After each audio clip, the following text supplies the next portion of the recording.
Hello students, कैसे हैं आप सब। उम्मीद है आप सब अच्छे होंगे। मैं विकास। आज हम क्लास 11th का मैथ्स करने वाले हैं बच्चों। और चैप्टर जो हम करने वाले हैं वो है परम्यूटेशन एंड कॉम्बिनेशन। तो बच्चों, परम्यूटेशन एंड कॉम्बिनेशन के हम काफी सारे क्वेश्चंस कर चुके हैं जो कि एक्सरसाइज 7.3 के हम कर रहे थे। तो बच्चों, अब कुछ आगे के क्वेश्चन हम कंटिन्यू करने वाले हैं। आज चलते हैं स्मार्ट बोर्ड पे, स्टार्ट करते हैं। तो स्टूडेंट्स, परम्यूटेशन एंड कॉम्बिनेशन मतलब क्रमचय और संचय, और अभी हम पार्ट कर रहे हैं परम्यूटेशन वाला, यानी क्रमचय। ठीक है, तो अब देखिए सीधा हम क्वेश्चंस पे चलते हैं। क्वेश्चन नंबर 5, ये एक बारी रीड करेंगे और उसके बाद आप इसको सॉल्व करने की कोशिश करेंगे। तो यहाँ पे बोला गया है 8 व्यक्तियों की समिति में हम कितने प्रकार से एक अध्यक्ष और उपाध्यक्ष चुन सकते हैं, यह मानते हुए कि एक व्यक्ति एक से अधिक पद पर नहीं रह सकता। तो यहाँ पे एक समिति बनाई गई है, 8 व्यक्तियों की, 8 लोगों की समिति है। उसमें कितने प्रकार से एक अध्यक्ष और उपाध्यक्ष चुन सकते हैं। तो सबसे पहले ये देखिए यहाँ पे पोस्ट कितनी है, पोजीशन कितनी है। एक तो है अध्यक्ष की और दूसरी है उपाध्यक्ष की। तो 2 पोजीशन है और कुल व्यक्ति हैं 8। तो इन 8 में से हमें देखना है कि भाई कौन अध्यक्ष बन सकता है, कौन उपाध्यक्ष बन सकता है और कितने प्रकार से ये चुन सकते हैं हम। ये बात याद रखनी है आपको कि एक व्यक्ति एक से अधिक पद पर नहीं रह सकता, मतलब जो अध्यक्ष है वही उपाध्यक्ष नहीं बन सकता। उसके लिए उपाध्यक्ष की पोजीशन के लिए दूसरा कोई होना चाहिए, दूसरा व्यक्ति होना चाहिए।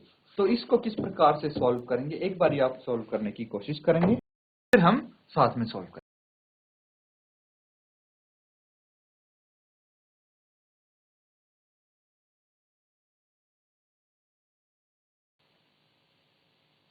तो स्टूडेंट्स, यहाँ पे आप देखेंगे कि कुल व्यक्ति कितने हैं यहाँ पे। ठीक है, कुल व्यक्ति 8 हैं। तो n कितना हो जाएगा, n यहाँ पे 8 हो जाएगा, है ना। और दूसरा है कि कितनी पोजीशंस अवेलेबल हैं, कितनी पोस्ट यहाँ पे अवेलेबल हैं, वो कितना है, 2।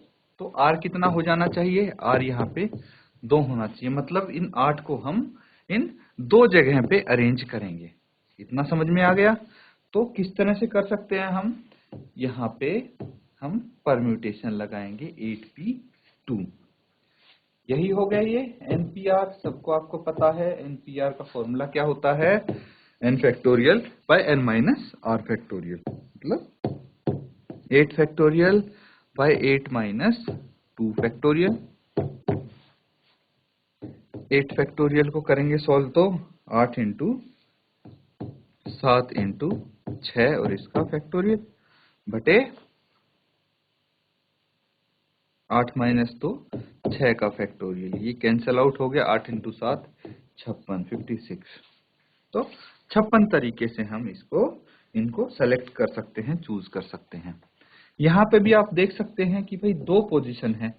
अब मान लीजिए अध्यक्ष की पोजीशन के लिए हमारे पास कितने लोग हैं, 8 लोग अवेलेबल हैं, है ना। 8 लोगों में से किसी एक को अध्यक्ष चुन लेते हैं। अब इसके बाद उपाध्यक्ष के लिए हमारे पास कितने बचेंगे, भाई किसी एक को चुन लिया तो वो उपाध्यक्ष तो नहीं बन सकता। तो 8 में से एक कम हो गया, मतलब 7 लोग अवेलेबल होंगे। तो देखिए हम डायरेक्टली भी इसको कर सकते हैं, 8 इंटू 7 56, 56 तरीके। यही आएगा आंसर आपका। इसको आप नोट डाउन कर लीजिए।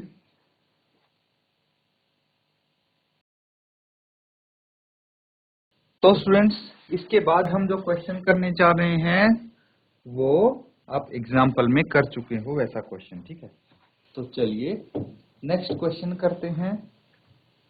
यदि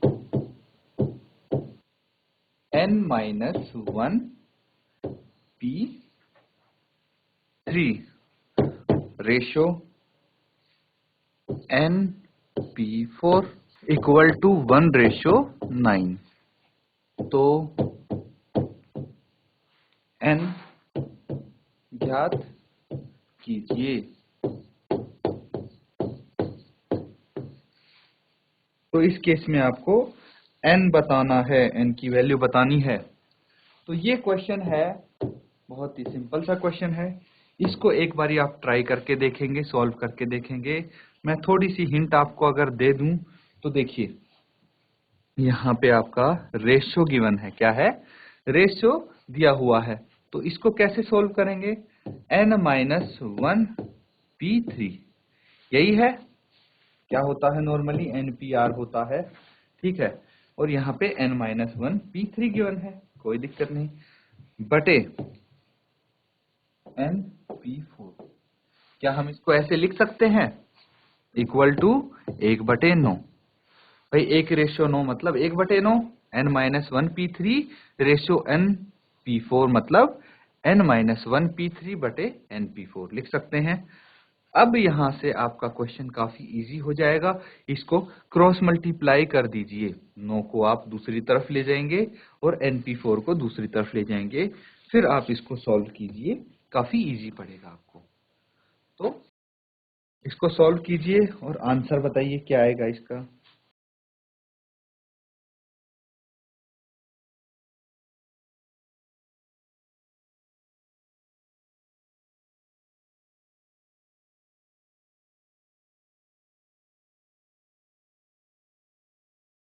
तो स्टूडेंट्स बताइए, किसी ने किया सॉल्व?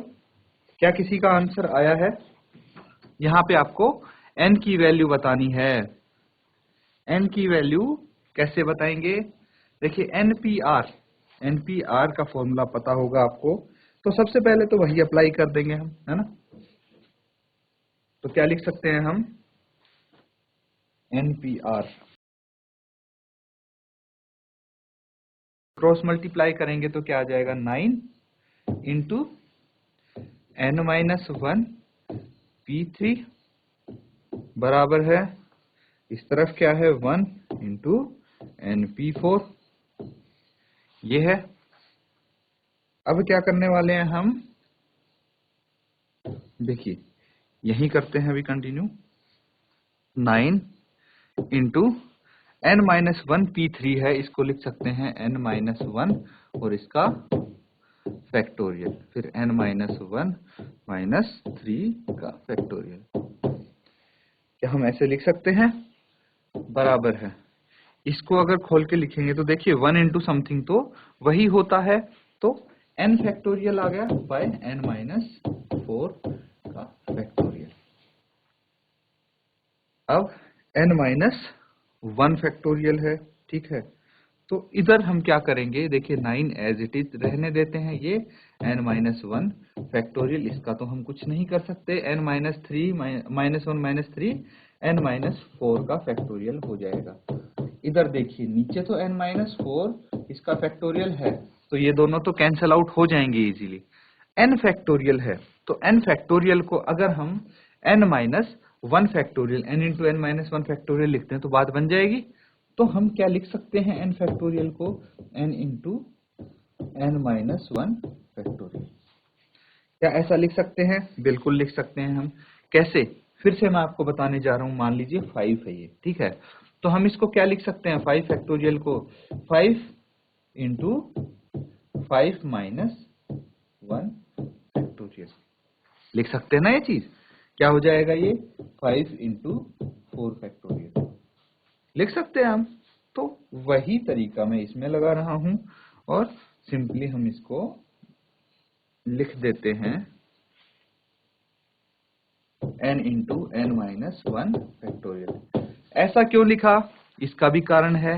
ये इसलिए लिखा कि n-1 फैक्टोरियल से n-1 कैंसिल हो जाता है और n-4 फैक्टोरियल से n-4 फैक्टोरियल कैंसिल हो जाएगा।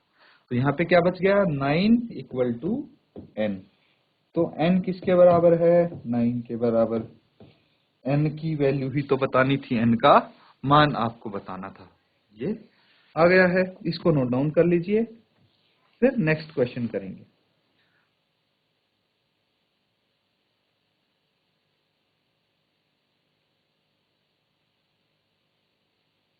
नेक्स्ट क्वेश्चन करेंगे। यहां पे आपको आर ज्ञात करना है।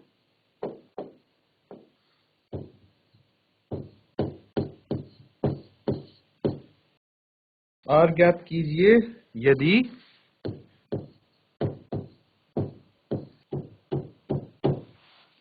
तो इसके पार्ट्स हैं आपके लिए, ठीक है। पहला पार्ट है 5pr equal to 2 into 6pr minus 1, ये है इसका पहला पार्ट। और दूसरा पार्ट है 5pr equal to 6pr minus 1, ये है यहाँ पे क्वेश्चन। तो देखिए कि अगर एक पार्ट आप कोई भी कर देंगे, दूसरा पार्ट इजीली खुद कर सकते हैं। तो एक बारी आप इसको ट्राई करेंगे, इसका सॉल्यूशन क्या होगा।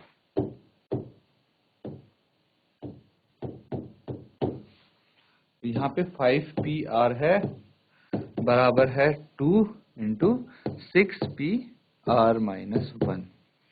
तो इसको सॉल्व कीजिए। कैसे अप्रोच करेंगे? नॉर्मली इसका हम क्या करते हैं, NPR वाला फॉर्मूला लगाते हैं यहाँ पे। तो क्या आ जाएगा, 5 factorial by 5 minus r factorial, यही कर देते हैं। 5 factorial by 5 minus r factorial equal to 2 into 6 factorial by 6 minus r। एक चीज आप ध्यान रखेंगे, देखिए कहीं से कहीं तक मिस्टेक ना हो, इसीलिए r माइनस 1 है, तो इसको हम ब्रैकेट में रखेंगे ताकि साइन की मिस्टेक ना हो, क्योंकि ऐसी जगह साइन की मिस्टेक होने की बहुत ज्यादा चांसेस रहते हैं। तो इसमें आगे अब सॉल्व कीजिए। देखिए मैंने स्टार्ट भी कर दिया है आपके लिए। r की वैल्यू आपको निकालनी है।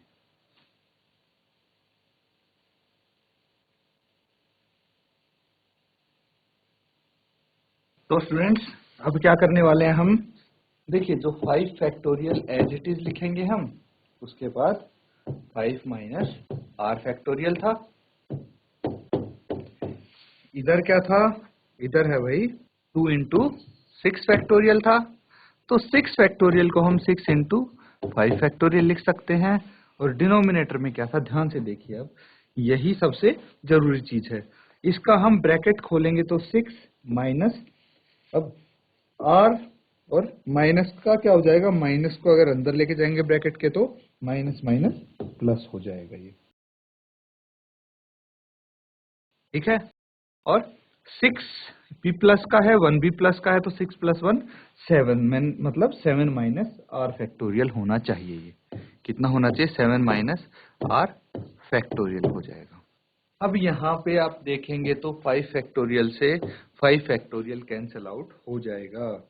इसके बाद 1/5 माइनस r फैक्टोरियल ये हो सकता है, इज इक्वल टू 6 को 2 से गुना कर देंगे तो 12 आ जाएगा, 12/7 माइनस r का फैक्टोरियल।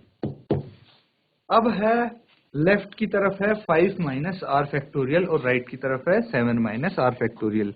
तो 7 माइनस r फैक्टोरियल को हम क्या कर सकते हैं, 7 माइनस r फैक्टोरियल को हम लिख सकते हैं, क्या लिखेंगे, 7 minus r into 7 minus r minus 1 factorial, ये लिख सकते हैं।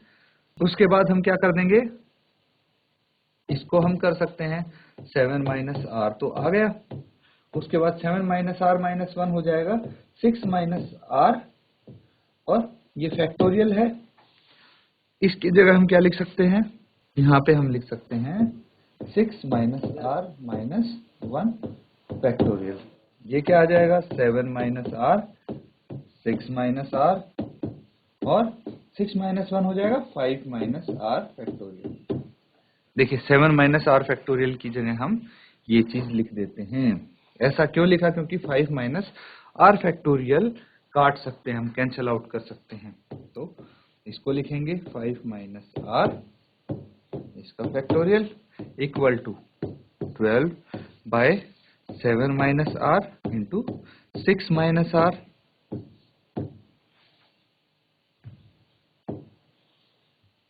इंटू 5 माइनस r और इसका फैक्टोरियल। इन दोनों को हम कैंसिल आउट कर देंगे ये क्या बच जाएगा, देखिए अब 7 माइनस आर और 6 माइनस आर को हम दूसरी तरफ लेके जाएंगे तो एक के साथ मल्टीप्लाई हो जाएगा। क्या लिखेंगे इसको, 7 minus r into 6 minus r बराबर है 12। अब 7 minus r into 6 minus r bracket हम खोल लेंगे, ओपन कर लेंगे। तो पहले इसको आप नोट डाउन कर लीजिए, इतना पार्ट आप यहाँ पे नोट डाउन कर सकते हैं। ये देखिए, इसको नोट डाउन कर लीजिए, फिर आगे कंटिन्यू करेंगे।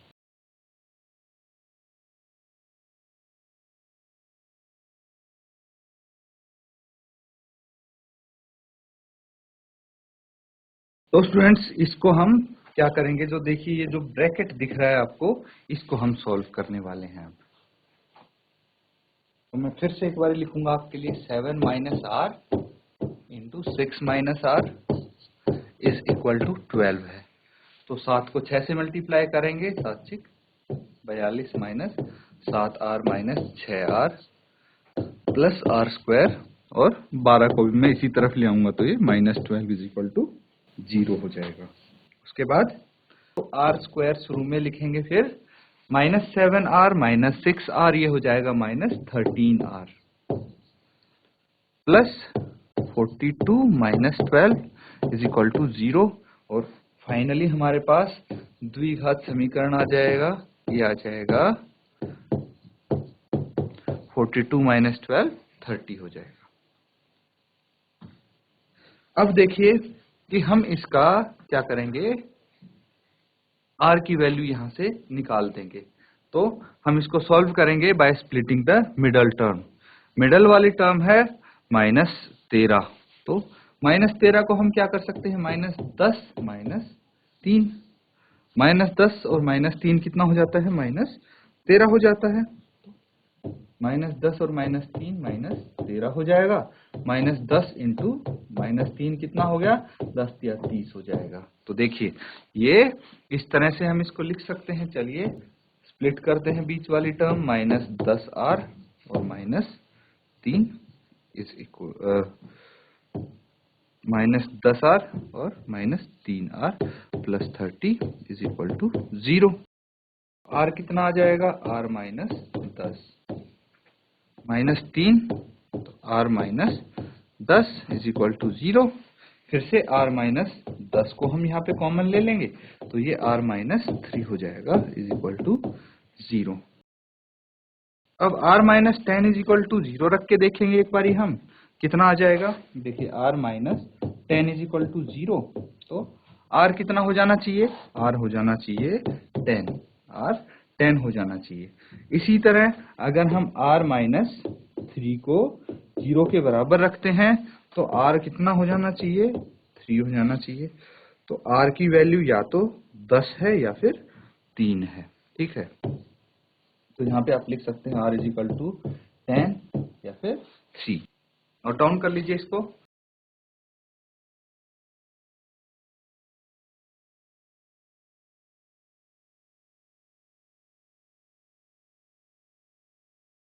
अब स्टूडेंट्स आप इसका सेकंड पार्ट खुद से करके देखिए एक बार। बहुत ज्यादा डिफरेंस नहीं है, बिल्कुल वैसा सा ही है, बस इसमें 2 से मल्टीप्लाई नहीं कर रहे हम 6p(r-1) को, ये डिफरेंस है।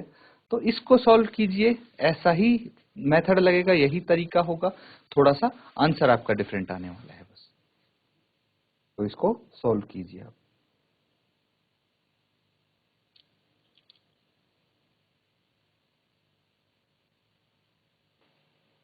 तो स्टूडेंट्स किया होगा आप लोगों ने, क्या किसी का सॉल्व हुआ अभी तक? जल्दी कीजिए, बहुत ज्यादा समय इस पे हम वेस्ट नहीं कर सकते और बहुत लंबा ये क्वेश्चन है भी नहीं।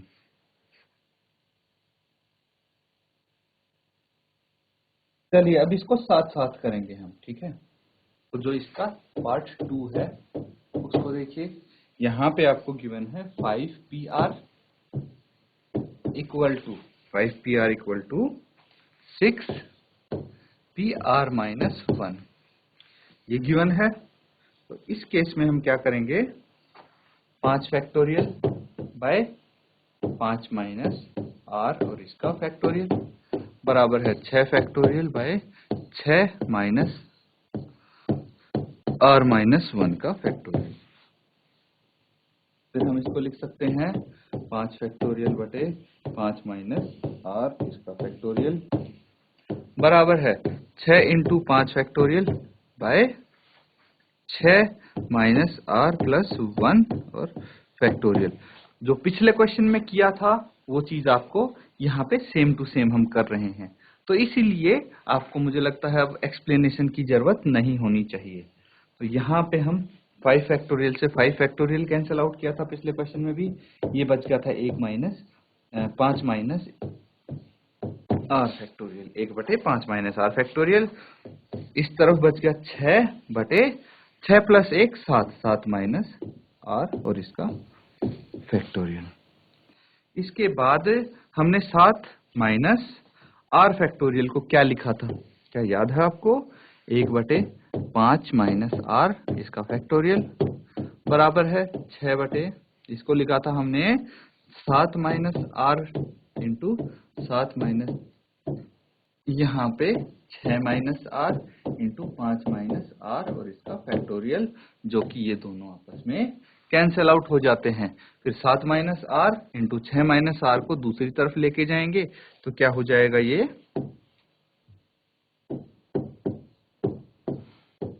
6 minus r into is equal to 6, bracket खोलेंगे तो 42 minus 7r minus 6r plus r square minus 6 is equal to 0। इसके बाद अरेंज कर देंगे r स्क्वायर और माइनस 7 और माइनस 6 माइनस 13r और 42 माइनस 6 ये आ जाता है 36 प्लस 36 इज इक्वल टू 0। अब इसके बाद फिर से हमें इस द्विघात समीकरण को सॉल्व करना है और इसके रूट्स निकालने हैं, मतलब r की वैल्यूज हमें निकालनी है। तो हम क्या कर सकते हैं, देखिए इस बारी हमें ऐड या सब्ट्रैक्ट करके 13 लाना है, माइनस 13 लाना है और मल्टीप्लाई करके प्लस 36 लेके आना है। तो अगर हम माइनस 9 और माइनस 4 करें तो 9 और 4 13 होता है, ये भी माइनस का आ जाएगा, और 9 इंटू 4 होता है 36 36 आ जाएगा। तो 9 और 4 माइनस 9 और माइनस 4 हम कर सकते हैं, यहाँ पे भी हमें माइनस ही लिखना पड़ेगा बच्चों। तो ये माइनस 9 और माइनस 4 36 हो जाएगा। अब यहाँ पे हम लिख सकते हैं r square minus 9r minus 4r plus 36 is equal to 0। r common ले लिया है, क्या बच गया, r माइनस 9, यहाँ पे माइनस 4 कॉमन ले लिया तो r minus 9 is equal to 0। फिर r माइनस 9 अगर कॉमन आ जाएगा तो ये बच जाएगा r minus 4 is equal to 0। अब हम यहाँ पे इसको लिख सकते हैं,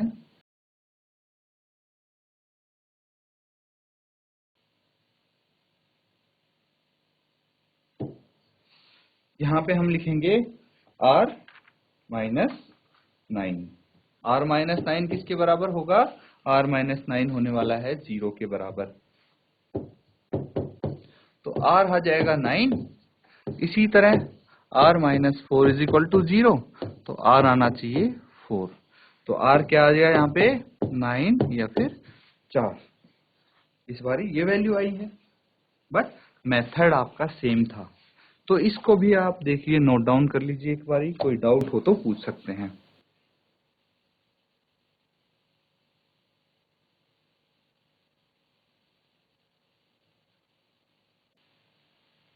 अब स्टूडेंट्स, आपके लिए जो नेक्स्ट क्वेश्चन है वो होमवर्क होने वाला है। इसको आप होमवर्क में करेंगे, बहुत ही इजी क्वेश्चन है। इस टाइप से आप, बिल्कुल बेसिक क्वेश्चन है, शुरुआत में ही आपने ऐसे क्वेश्चन किए थे स्टार्टिंग में इस टॉपिक के। तो इसको आप होमवर्क में करेंगे, क्वेश्चन को नोट कर लीजिए।